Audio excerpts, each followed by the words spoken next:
too much GH. Many have come and many have gone, but you are a great kankamukashos ability, worth being beheld by every optical nerves. That saith the papacy. Keep watching Too Much GH, and you'll get the best of entertainment, the best of everything you want. My name is Ohima One. Keep watching Too Much GH. It's the best. Keep watching Too Much GH.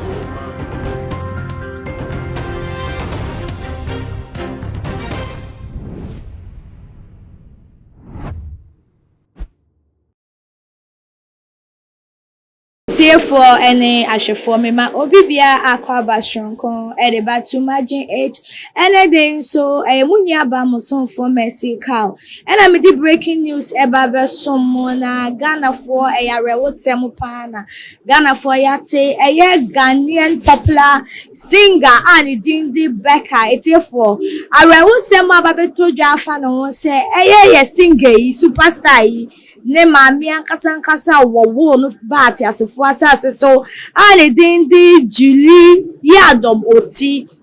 watoa nananom ewo ense de chese we free ati asefo asase so na etiefo se ye beka ya emri bia etwemu ne ma eye popular Ghanaian singer Becca ne mami kra ni din ebetene wo man mu anase Ghana for the duana di behu maame no eye intawanta we bia ebesi ewo one ne ba ne Becca ewo emreku achese ni na afa eye ono Becca ene ne kono eho na semsem bi konso achese ye grati eye maame interview ewo outside achese odi na enu nsam tuja na maame na semu be ye mobo Ghana for bobu hu se esidien ena ono maami a wawo ono aneba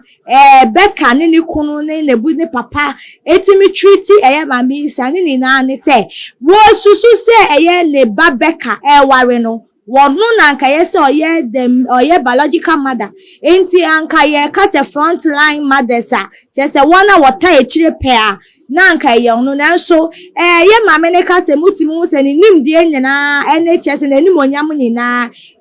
koma eye Becca ni step mother a chese Ghana for ebobo ho ama mami din tene yenti ko ba se mami free mu die Ghana for edi ho yaw pa because oma be hu mami no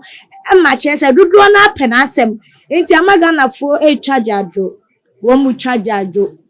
na mama ye kiro se na die kra na eku ye mami na report kire se the source no ye mami obezi our United Kingdom London na emritie yi mu yare kakra ebe born na yare no na chese ko ba se wogire mu awo ko ya kan se went to me enya ne nkwa enkura ne nkwa efiri ne nsemo no na etiefo Ghana for dodo na ababechiro madwen de afam na o madwen chiro mo de akire hu se de timemufo Ghana for yesi etumi ebompa ye ema ye ho especially celebrities NHS wo mo family essence wo mo susu se wo wuo no wu eba dodo na etifa etitiri mu dignitaries mo celebrities MPs say any o mabusuafo na se Ghana for ye bedi ama ye ho na enkoba se ye be ye pese menkuminya anka Ghana for arewusem abetodwei enkenya asofo enkenya Ghana for dodo na wo mo bompa ye na enchira border enkoma ye celebrities any wo family na etiefo ebi mu nso dia mo de betu ja say owu aben yen se di owu ni de ba enkra se edimrike nie wo hwe mami ya no fefefefe ne wo de den che se wo hwe ni body kra no me a wo susu se ye mami obewu nanso Ghana for ne se mo amu show enu na da we mami ye wunti yesusu nchire ye ho se wo ye celebrate you se wo ye wano se wo siko se wo Ghana be bibia be hu bia susu chire ho esanse wo mu susu se wo da wo mani pada se ni bia na ayo mo ya pa se mami a no wo fefefefe wo hwe na che se enye obi a Ghana for susu anka wo be da adwen ho so wo betumi afa no enso owuo afa no tinini na emu no arawusem se betodwa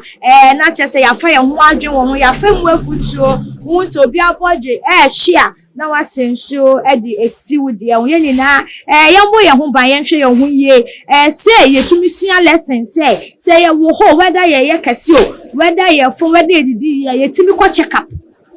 if you say dudu na wo mpe check up timemufo ye bibifo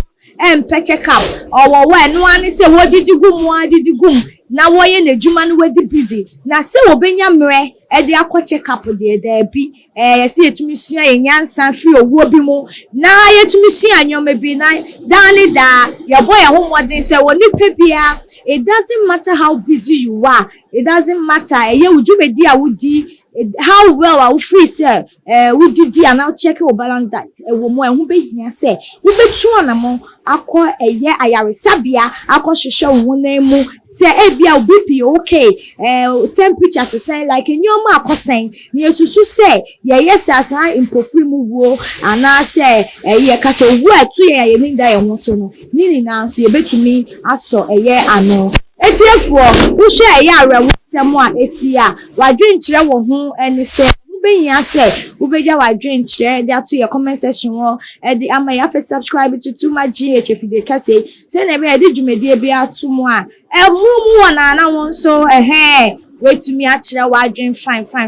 I feel like na share promoting channel we any day munya ba mo so for mercy ka na mdinkita ho yi ebe so mo na before Mede men sembesi kwakwa ye wonjumeku amso ya sen Mama Juliet Ventures oba wo pese wo kitchen wo ye nika wo sitting room cheso bi wura no watai na no dia